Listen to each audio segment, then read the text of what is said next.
Reasons for pessimism. Yeah, we did the optimism. Let's do the pessimism.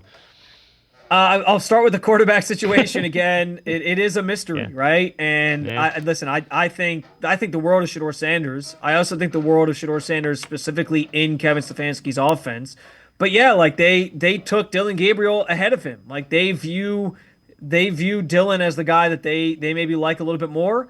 And that's not to say Shedeur can't prove everybody wrong. But as positive as I am about Shedeur Sanders, I don't know if he's going to get a real opportunity to start this year, especially immediately. We don't know when he's going to play, if he's going to play.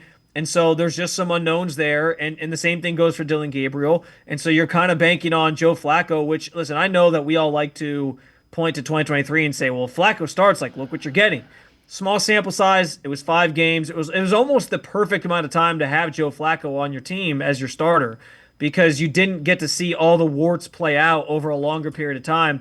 And when we saw last year with Indianapolis, it was a lot of in and out with him and Anthony Richardson. Like, they didn't really know what to do. There was bad games from Flacco. There was good games from Flacco. There was bad games from Richardson. There was good games from Richardson. And they just kind of kept rotating with each other.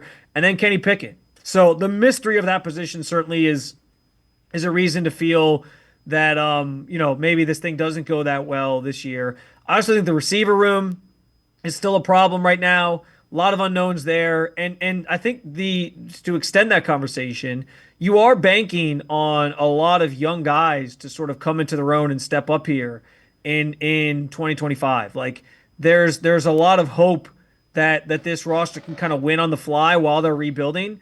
And so I understand where people are kind of looking and saying, well, I don't know how I feel about that. I don't know if this roster is going to be good enough to compete at the highest level.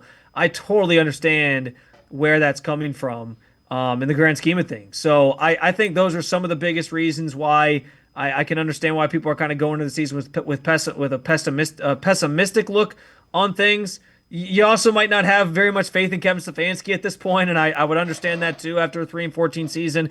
I just think in general, when you come off of a year like that was embarrassing as it was. I mean, there was preseason talk about the Browns being like a dark horse, Super Bowl contender even, and then you sort of fall on your face and only win 3 games. I think that's enough to make anybody sort of be very cold on how they feel about you going into that next year, even your own fans. So certainly probably more reasons for pessimism, if you will, but I'm glad we got a chance to kind of cover both bases here, because I think there's actually reasons for both, and I in some respects I think places like Vegas are maybe underselling this team a little bit with some of the win totals that we've seen. Yeah, I would agree. And the other thing is you mentioned all the skill guys that are young that they're counting on.